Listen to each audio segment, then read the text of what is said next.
Ողջույն հարգելի հեռուստադիտող, եթերում սպասված հանդիպումն է, իսկ իմ սպասված հյուրը այսօր Սյունիք ֆուտբոլային ակումբի գլխավոր մարզիչ Արամ Ոսկանյանն է։ Պարոն Ոսկանյան, բարև ձեզ։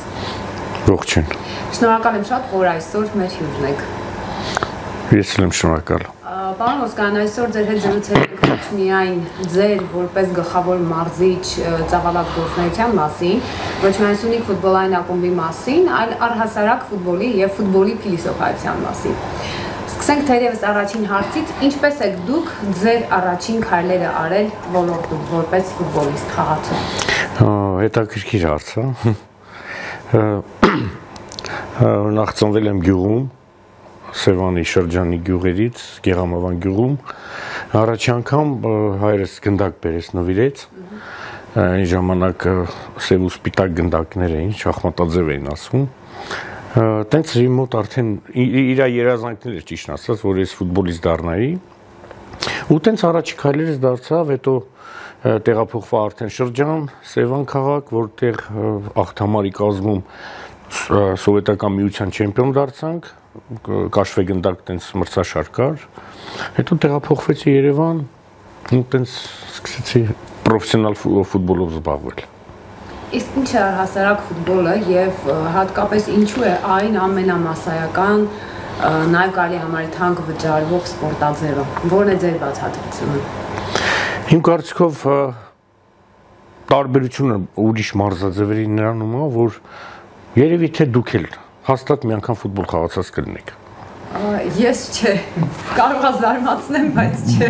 Մեծամաս մարդիկ, բոլորը, կարևոր չէ որ ֆուտբոլիստ են դարձել, թե չէ, գրեթե իրանք զբաղվել են, խաղացել են հայաթում, բանկերում ֆուտբոլ։ Ինձ թվում է դա է մասսայականությունը ու դրա համար բոլորին գերում է ավելի շատ, քան թե ուրիշ մարզաձևեր։ Եվ պահում է իր այդ առաջնայնությունը, սպորտային պլան կա, բոլոր մարզաձևերից ավելի, հնարավոր է դուք ճիշտ եք ասում, բոլոր բակերում խաղում են, չկա տենց բակ, որտեղից չլինի գոնե շատ ֆուտբոլ ասել մի երեխա։ Պարոն Ոսկանյան, խաղացողից մարզիչ, անցնենք այդ փուլի մասին, ինչ կարող եք պատմել, ինչպես կայացրեցիք այդ որոշումը։ Այ շատ հետաքրքիր։ 36 տարեկանում եմ դադարել ֆուտբոլ խաղալը, այսինքն չեմ դադարել ֆուտբոլ խաղալ, ֆուտբոլիստի կարգավիճակս Միկայում էի, Միկայի սեփականատեր Միխայել Լիվանիչը Բաղդասարովը, մինչև 6 ամիս առաջ այդ թողնելուց հետ առաջ ծանր վնասված ստացա ախիլը, վերջ հետո վերականգնվեցի այդ հասակում, շատ տարակ վերականգնվեցի ու գավաթի եզրափակիչում հաղթեցին գավաթը,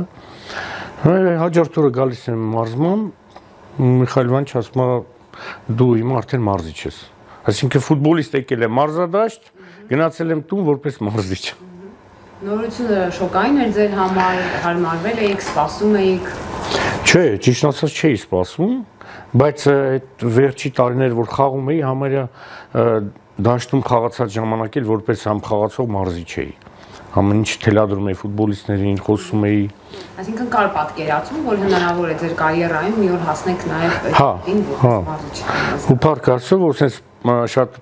սահուն է եղավ այդ պահը։ Այսինքն մի օրվա մեջ լինում է, որ դու ֆուտբոլը թողնում ես, բայց կարող է մի 6 ամիս, մի տարի աշխատանք չգտնես կամ եւ այլ։ Հիմա այդ մի օրում եկա որպես ֆուտբոլիստ գնացի տուն մարզիչ։ Ձեր հիմնական արժեքների եւ մոտեցումների մասին խոսենք եւ որպես խաղացող եւ որպես մարզիչ։ Ֆուտբոլում ամենակարևոր արժեքները որպես ֆուտբոլիստ ասեմ, համ էլ որպես մարզիչ։ Այդ քո ունեցած էներգիայի մաքսիմում նվիրվածությունն է։ Այսինքն ֆուտբոլը ինքը էգոիստ է։ Ինքը կարա շատ բան խլի քեզանից, բայց շատ բան էլ կտա քեզ։ Եթե մարդը ֆուտբոլիստը պատրաստ է դրան, ինքը ինչ որ անձնազոհություն անել, նկատի ունեմ, խնջույք կլինի, ծնունդ կլինի, կնունկ կլինի, իրան պետք է ամեն ինչից զրկի, ինքը սովորական մարդ չի դրա համար։ Դա համար որ դուք նախորդ հարց որ ասում եք, արժեքները թանկ է։ Ինչի համար, որտեվ իրանք շատ բան են անձնազոհություն անում։ Դրա համար իրանք շատ են ստանում։ Գումար նկատում վաստակում էլի։ Այդ արժեքներից մեկը ֆուտբոլին չխաբելն է, որ ասում եմ էգոիստ է։ Դու կարող հայելու դեմ ինքդ քեզ կարողանաս խաբես, բայց ֆուտբոլին չես խաբի։ Դրա համար ես որպես մարզիչ էլ անդրադառնամ, որ հարց տվեցիք, որպես մարզիչ էլ ես հորդորում եմ մեր ֆուտբոլիստներին, որ ամեն ինչ պետք է անեք, որ չխաբեք ֆուտբոլին։ Պետք է նվիրվեք։ Դա համար մեկ-մեկ որ լինում է վերջի րոպեին գոլ ենք խփում, ասում եմ, խի, ոնց եղավ վերջի րոպեին գոլ խփին։ Որտեվ այդ մարդը ինչ որ բան նվիրել է, տվել է ֆուտբոլին, ֆուտբոլն էլ բերմա տալիս է իրան։ Նվիրել է, տվել է, նաև հավատացել է։ Այո։ Խոսենք մի քիչ Սյունիք ֆուտբոլային ակումբի ներկայիս վիճակի մասին, բայց մի հարցով անդրադառնամ ձեր գործունեության մեկնարկին։ Դուք ստանձնել եք ակումբի մարզչի գլխավոր պաշտոնը, գլխավոր մարզչի պաշտոնը ավելի ճիշտ, թիմի համար դժվարին ժամանակներում։ Եվ հետաքրքիր է, որ ասացիք, մեկ տարվա կտրվածքով ժամանակ տվեք եւ մենք կլինենք խմբի երրորդ հորիզոնականում։ Դուք գերազանցեցիք մի բաներ, հայտնվեցիք խմբի երկրորդ հորիզոնականում։ Մի փոքր պատմեք այս անցումային փուլի, ձեր մեկնարկի դժվարությունների եւ ի վերջո արդյունքին հասնելու մասին։ Դե նախ դժվար էլի կարադառնամ նախորդ հարցին, մարզչական կարիերայում էլ այդ հեշտ բան չկա։ Մանավանդ մարզչի գործը ինքը ամենապատասխանատուն է, բայց մինչև իմ ստանձնելն էլ մեր պրոֆեսիոնալ աշխատողները, ակումբի աշխատողները, իրանք այդ դժվարությունը ինչ որ փուլում հաղթարել էին։ Այնպես չի որ ես ամենադժվար պահին եմ եկել, այդ դժվարությունները իրանք արդեն հաղթարած էին, ու ես հստակ տեսնում էի պլանները, հիմա էլ եմ տեսնում, այն պլանները, որ իրանք նախատեսել են։ Ու դրա համար, ասենք, իմ համար ֆուտբոլում հեշտ բան չկա, 24 ժամ մարզիչ աշխատում է, ֆուտբոլի ժամանակ դու 2 ժամ կամ 3 ժամ ես զբաղվում, բայց մարզչի աշխատանքը դժվարություն է, ամեն օր կա, պետք է անես։ Իսկ ինչ կասեք այն մասին, որ մինչև այդ դուք Երևանյան ակումբներում եք որպես մարզիչ աշխատել, հետո եկաք Սյունիք, սա արդեն մարզային ակումբ էր, դժվարությունների մասին, մարզի ակումբը ղեկավարելու առանձնահատկություններ կամ մշակութային աշխատելու։ Շատ հետաքրքիր հարցեր եք տալիս, շատ։ Նախ բոլորս գիտենք խոսքը ուժ ունի։ Երբ որ Ղազախստանում էի որպես գլխավոր մարզիչ, Պրեմիեր լիգայում էինք, դրամ էլ խաղացած տարիներս Ղազախստանը ինձ շատ բան հարազատ երկիր է, բայց ես մտածում եմ մի բան, ասում եմ Հայաստանի համար, թեկուզ մարզային, որտեղ այնտեղ մարզում էինք, այսինքն ատերաու քաղաքներ ինքը մարզ է։ Ասում եմ Հայաստանում էլի, մանավանդ այդ պատերազմի տարիներն էր։ Ասում եմ Հայաստանում մի հատ լավ թիմ լինի, լավ պրոյեկտ լինի։ Ու երբ որ եղավ առաջարկը, եկա իհարկե սկզբից Ղազախստանից Արարատ, Երևանյան թիմ, հետո որ Սյունիքից առաջարկ եղավ, տեսնելով մարդկանց այդ մոտեցումը, տեսնելով այն ապագան, որ իրանք տեսնում են ու ուզում են որ լինի, ինչու՞ չէ, նաև իմ հայրենիքի համար ինչ որ բան պետք է անեմ։ Իսկ տարբերություն Երևանյան թիմերի նրանում է կայանում, որ նրանք ուղղակի շատ մոտ են Երևանի մեջ են խաղերը լինում, իսկ մենք կապանից գնում ենք Երևան գալիս ենք, բայց պետք է ասեմ մեծ հաճույքով ենք անում։ Հեռավորությունը նկատի ունեք, այդ հեռավորությունը հաղթահարելն է։ Տարածություն ժամանակ, բայց դա իմ համար էդի արդեն շատ սովորական, որտեղ Ղազախստանում 3000 կիլոմետր են գնում, ու մանավանդ այն մարզը, որը Սյունիքն է, ես համարում եմ ամենակարևոր աշխարհով մեկ երևի ամենակարևոր դիրքն է։ Դուք այս ընթացքում հասցրել եք ծանոթանալ Սյունիքին, թե աշխատանքը թույլ չի տալիս։ Ինչ որ չափով հա, բայց հուսով եմ հələ շատ բան պետք է տեսնեմ։ Պարոն Ոսկանյան, ինչպիսին է ձեր համագործակցությունը ակումբի սեփականատեր եւ հովանավոր Զանգեզուրի պղնձամոլիբդենային կոմբինատի հետ, կոնկրետ այս պահին ինչ խնդիրներ են դրված ձեր առջև որպես գլխավոր մարզիչ եւ ակումբի առջև։ Պետք է նշեմ, որ բավականին լավ հարաբերություններ կան, կոմունիկացիան շատ լավ է, ամեն հարցով աջակցում են, այն խնդիրները, որ ասենք ես զգում եմ, որ պետք է թիմի համար, որպեսզի նպատակներին հասնենք մեր, իրանք բոլորովին այն ինչ որ ասում եմ, իրանք աջակցում են։ Նույնիսկ ասենք խաղերից գնալուց, Երևան գնալուց Իհարկե դա բավականին մեծ ծախսեր է, մի օր առաջ գնում ենք հյուրանոցում հանգստանում ենք, նոր հաջորդ օրը խաղում ենք։ Շատ լավ կապեր ունենք իրաց հետ։ Այս պահին խնդիրները որոնք են դրված, ունեք այդպիսի պայմանավորվածություններ, Իհարկե ունեմ։ Իհարկե, հա, դե որ հենց ստանձնեցի, ոնց որ պրոյեկտը 3 տարվա է, բնականաբար առաջի տարին կարայինք մասնակցեինք Պրեմիեր լիգայում, ուղղակի համարզադաշտը ամեն դեպքում ղեկավարությունը առաջադրել իմ դեմ եւ թիմի արչեւ խնդիրադրել, որ առաջ տեղով մտնենք։ Այսինքն մենք հիմա էլ, թեորիապես հիմա արդեն մենք Պրեմիեր լիգայի ուղեգիր ձեռք բերել ենք։ Բայց մենք ուզում ենք, որ չեմպիոն դառնանք, չնայած հեշտ չի, բայց դե ուզում ենք այդ ձևով դառնանք, որ չեմպիոն մտնենք Պրեմիեր լիգա։ Ու այնտեղ Պրեմիեր լիգայում լինենք ոչ թե ռուսերեն այդ մալչիկը для битья, տենց չլինենք, այլ կայացած թիմ լինենք։ Իհարկե առաջի տարին կկայանանք, երկրորդ տարին արդեն պետք է խնդիրներ դնենք մեր առջև։ Իսկ թիմը պատրաստ է թե հոգեբանորեն, թե մարզական վիճակով Պրեմիեր լիգայում հանդես գալու։ Հա մենք այս տարի 4 հատ ստուգողական խաղ ունեցանք Երևանում Պրեմիեր լիգայի թիմերի դեմ, 2-ում հաղթել ենք Պրեմիեր լիգայի թիմերին։ Մեկում ոչ ոք ենք խաղացել, մի հատն էլ պարտվել ենք, ուղղակի այնտեղ արդեն փորձական ֆուտբոլիստների ենք փորձարկում։ Մենք որ պատրաստ ենք։ Իհարկե կուժեղանանք մի քիչ էլ։ Շատ լավ, անդրադառնալով ներդրումներին եւ ենթակառուցվածքներին մի հարցի շուրջ եմ ուզում խոսենք, որ հիմա Սյունիքի խոշոր բնակավայրերում կան ֆուտբոլային դպրոցներ, որտեղ մարզվում են պատանիները։ Մանկապատանեկան ակումբը շատ այս պահին գործունեության ակտիվ փուլում է։ Եվ երեխաները, ովքեր հետաքրքրված են սպորտով, թե այսպես ասած սիրողական առումով, թե արդեն նպատակներ ունեն հեռանկարային, շատ աճող թիվ են գրանցում հաճախումների։ Ինչ կասեք այս մասին, որքանով է կարևոր Սյունիքում ունենալ այդ ենթակառուցվածքները եւ արդյոք դա նշանակում է, որ մի որոշ ժամանակ հետո Սյունիք ֆուտբոլային ակումբը ունենալու է որակյալ խաղացողներ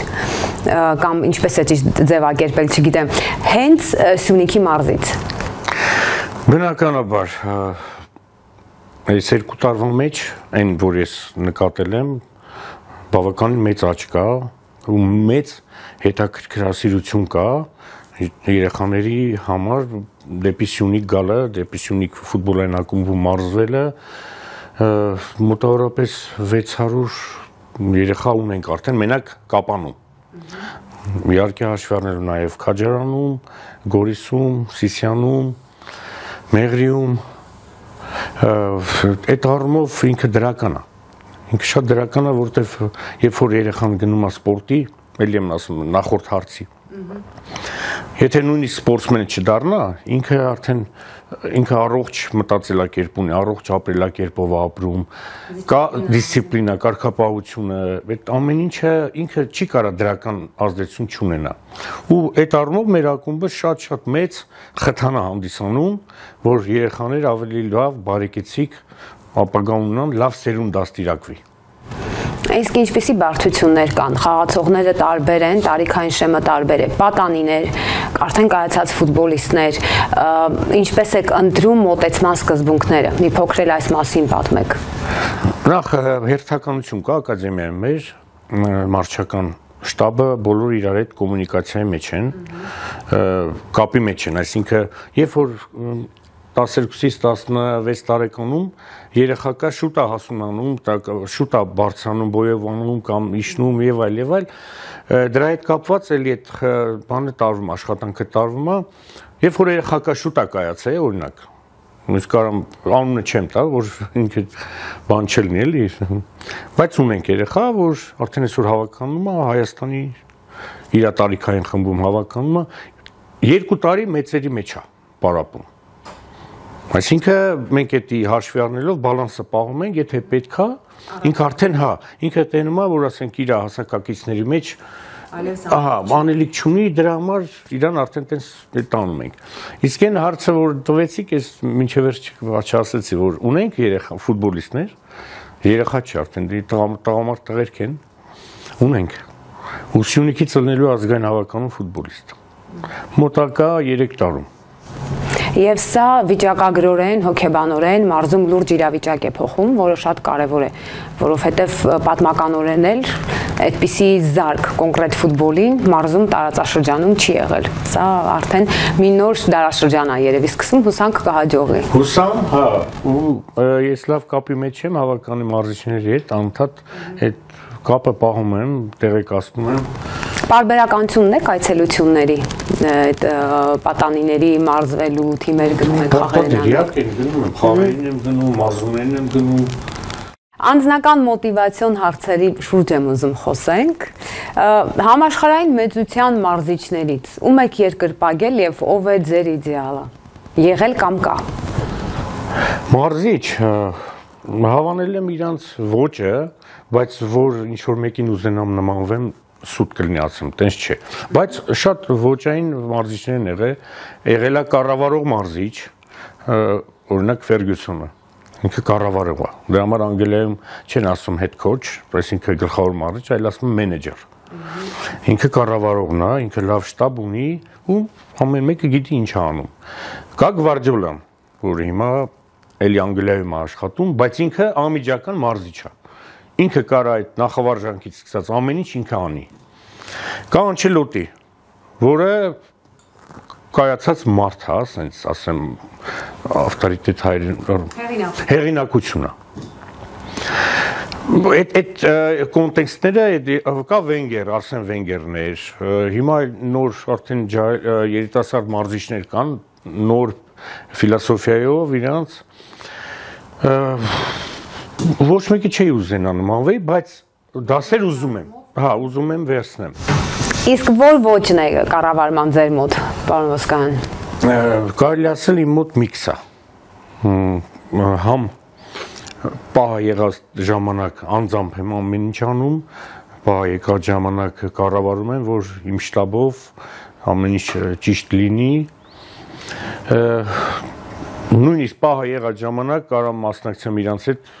ֆուտբոլ խաղամ կամ ինչ-որ բան ցույց տամ, իմ մոտ հենց միքս է։ Ինչն է ձեզ մոտիվացնում ձեր աշխատանքում։ Ես դաշտում եմ հանգստանում։ Խաղալուց, թե դիտելուց ուղղություն ցույց տալուց, մարզում եք։ Ֆուտբոլի դաշտ մտնում, ես այդ ժամանակ հանգստանում եմ։ Մնացած 22 ժամը հանգիստ չեմ, բայց դա ինձ մոտիվացնում է։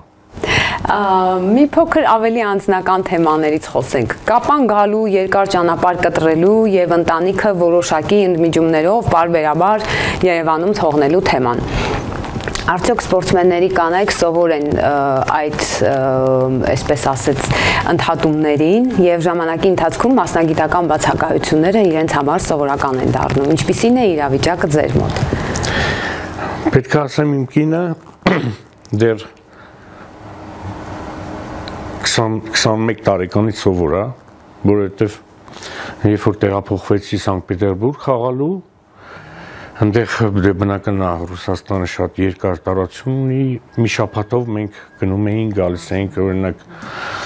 հետո տեղից տեղափոխվեցի Կալինինգրադ, այնտեղից պատկերացեք ամենաարևմտյան քաղաքը ու մենք էլ Վլադիվոստոկ խաղ էինք գնում, 7 օր, 10 օր սովորել է։ Նույնը խաղացած ժամանակ սովորել է, հիմա էլ դե մեծ մասը հասցնում է իմ հետ լինի տեղափանում։ Օգնում եմ էլ, նույնիսկ որ վարում ենք մեքենան, կես ճանապարհն ինքն է գալիս, կեսը ես եմ քշում, տենց։ Չէ, մեծ մասը այստեղ ալնում, հետս ալնում հիմա։ Դուք կխրախուսեիք ձեր ապագա թոռներին, որ ընտրեն ֆուտբոլիստի կարիերան։ Մտածել եք այս մասին։ Դե բնականաբար հա կուզեմ, բայց դե ամեն դեպքում դա կարող է հաճելի լինի իմ համար, ես իմ երազանքը լինի, բայց դե իրանք որոշողը իրանք են։ Իմ տղան էլ էր խաղում ֆուտբոլ, որին դեպ ես եմ թիմից հանել, սաղ զարմացան։ Դե ճիշտ ուղու վրա արդեն դրեցի, հասկացա, որ հայկական ֆուտբոլում պետք է լինի, մենակ կամ կարար ավելի շատ, պրոստը ֆուտբոլը դարձավ երկրորդական իր մոտ։ Ֆիզիկականի մարզիչ է, ես այդ վաղը որ հանեցի թիմից, ինքը արդեն դարձավ ֆիզպատրաստության մարզիչ։ Իմ հետ նաև Ղազախստանում աշխատեց, Արարատում աշխատեց, Ալաշկերտում։ Հիմա Վանի ֆիզպodգотовкայի մարզիչն է։ Անդրադառնալով հեռանկարներին, որոնք են հիմնական նպատակները Սյունիք ակումբի հետ կապված առաջիկա 2-3 տարիներին։ Խոսեցինք այդ մասին, որ գնում ենք բարձրագույն լիգա, ուրիշ ինչ եք տեսնում, ինչ կանխատեսումներ ունեք։ Նախ ամրապնդվել, առաջ չեմ ուզում ընկնեմ, առաջինը պետքա Պրեմիեր լիգա գնանք, այնտեղ ամրապնդվել, հետագայում արդեն լուրջ նպատակներ դնել, ինչու՞ չէ, նաև եվրոգավաթներ, որ ես շատ կուզեմ, որ հենց եվրոգավաթի խաղերը ոչ թե Երևանում անցկացվի, Սյունիքի մասնակցությամբ, այլ անցկացվի հենց Կապանում։ Դրա համար մարզադաշտը արդեն պետքա նպատակ կա, որ պետքա վերակառուցվի համապատասխանի միջազգային նորմերին։ Փաստորեն նաև տեսնում եք Սյունիքում որպես մարզական կենտրոն Հայաստանի հարավում ֆուտբոլի զարգացումը, սպորտի զարգացումը եւ առաջիկա 2-3 տարիներին դա ձեր հիմնական գերնպատակը կարա լինի։ Ճիշտ եմ հասկանում։ Ինչու՞ ոչ։ Շատ լավ։ Կան խաղացողներ, որոնց խաղին հպարտությամբ եք հետևում այսօր ակումբում։ Առանց անուններ տալու։ Մեր։ Այո։ Եվ Սյունիքից են արդյոք իրենք, թե ոչ։ Ունենք սյունեցիներ, թե մեկնարկային կազմում, թե հիմնական գրեթե բոլորին հետաքրքրությամբ տենց հավակնորդություն ունեն, որ ամեն անգամ հավատում են, որ ինքը, ասենք, գնդակին հպումից ավելի լավը կանի, հաջորդ անգամ էլ ավելի լավ կանի։ Բոլորը իմ համար ոնց որ իմ հարազատ տղաներ են։ Այնպես առանձնացված չկան։ Չէ, առանձնացված չէ, մեր մոտ ավելի շատ կենտրոնացած է թիմային խաղը։ Շատ լավ, պարոն Ոսկանյան։ Բայց թիմային խաղի մեջ ձևավորում են անհատներ։ Դրանք պետքա ձևավորվեն։ Ու ամեն մեկը պետքա իմանա, որ այդ անհատը ինքն է։ Նաև պիտի թիմային խաղում էլ ինքը կարողանա իրեն դրսևորել, որովհետև սա հաստատ այդ սպորտաձևը չի, որտեղ կարող ես մենակով առաջ գնալ։ Սյունեցի խաղացողներ եւ հրավիրված ֆուտբոլիստներ, ինչպիսին է ձեր մոտ այս պահին հարաբերակցությունը։ Եվ արդյոք դա կարևոր է ձեզ համար, որ խաղացողը պետք է լինի հենց մարզից։ Դե իհարկե նպատակը այն է, որ ամեն ինչ որ լավ լինի Պրեմիեր լիգայում լինենք, մենք ունենալու ենք առաջխմբում թիմ, որտեղ ոչ թե հիմնական երևի 195%-ը պետք է լինեն սյունեցի, այն ֆուտբոլիստները, որոնք հիմա մեր մանկապատանեկան չէ, արդեն 16-17 տարեկան տղաներ են։ Բոլոր իրանք պետք է լինեն։ Ու այդտեղ էլի եմ ասում, ձևավորվելու անհատներ, ու մենք ուշադրություն ենք դարձնելու մեր կապը Պրեմիեր լիգայի առաջի թիմի, երկրորդ թիմի հետ շատ ամիջական լինելու կապը։ Անդադ պետք է գան, ամրապնդվեն, մնան։ Իսկ հարցի երկրորդ մասին էլ պատասխանեք, հարաբերակցությունը ինչպիսին է, հրավիրվածներ եւ տեղի ֆուտբոլիստներ այս պահին։ Չկա այդպես բան, այսինքն նկատի ունեք դուք ինչ որ կոնֆլիկտ կամ բան, հա։ Չէ, դրսից հրավիրված ֆուտբոլիստներ, թե Սյունիքից, ինչպիսին է հարաբերակցությունը։ Ես ինքս պատերազմի ժամանակ ծառայել եմ Կապանում եմ ծառայել, Շարժիկում եմ ծառայել։ Դա համար որ ասում են Կապանցի կամ Աբովյանցի կամ Գորիսցի չէ, երբ որ մի գործ ենք անում, իհարկե մեր պրոյեկտը հիմնականում Սյունիքը այդ մարզից ֆուտբոլիստներ գտնեն, այդ անում ենք, բայց նաև կան ֆուտբոլիստներ, որոնք պետք է գան աջակցեն, ինչ որ բան մենք իրանք սովորեն նրանցից, մյուսները սովորեն, մեկը մյուսից պետք է սովորի։ Շատ լավ։ Ձեր ուղերձը երկրպագուներին ինչ ունեք ասելու։ Եվ ակտիվ են արդյոք ժողովուրդը, ինչ է կատարվում այս ասպարեզում։ Հա, նախորդ խաղը զրկված էի, դեղին քարտերի պատճառով տրիբունայում էի նստած, հակրած այդ աուրան զգացի։ Մեկ պետք է փաստորեն։ Ահա, դա շատ կարևոր է։ Սենց օրինակ կբերեմ, իմ խաղացած ժամանակ, երբ որ որպես ֆուտբոլիստ գալիս էի Կապանը շատ երկրպագուները ճնշում էին, մրցակցին ճնշում էին, ու միշտ Կապանը, մեկ էլ Հայաստանի մարզում երևի Գյումրին, Կապանն ու Գյումրին տարբերվել են այդ առումով, ու հիմա էլ են լավ։ Ես կցանկանամ ձեր հարցին տենց պատասխանեմ, որ շատ էլ ավելի շատ գան մարզասերներ, իհարկե շատ ժամանակ ժամերը չի համապատասխանում, լինում աշխատանքային օր, լինում ասենք ժամը 4-ին, 5-ին աշխատանքի ժամերին է խաղը կայանում, դրա համար իրանց էլ չեմ մեղադրում, բայց հնարավորինս ինչքան հնարավոր է կուզեմ շատ այցելեն, հա։ Շնորհակալություն մեր հրավերը ընդունելու համար, մաղթում ենք ձեզ հաջողություններ եւ առաջիկա խաղերում եւ առաջիկա տարիներին։ Եվ իհարկե հուսով ենք, որ ձեր նվիրական աշխատանքի շնորհիվ ֆուտբոլային ակումբը, Սյունիք ֆուտբոլային ակումբը հաջողություններ է գրանցելու։ Լավ եղեք, հաջողություն ձեզ ձեր մեծ աշխատանքում։ Շնորհակալություն։ Դժվարությունից չենք վախենում։ Եթերում սպասված հանդիպումներ, իսկ իմ սպասված հյուրը Սյունիք ֆուտբոլային ակումբի գլխավոր մարզիչ Արամ Ոսկանյանն էր։ Կհանդիպենք։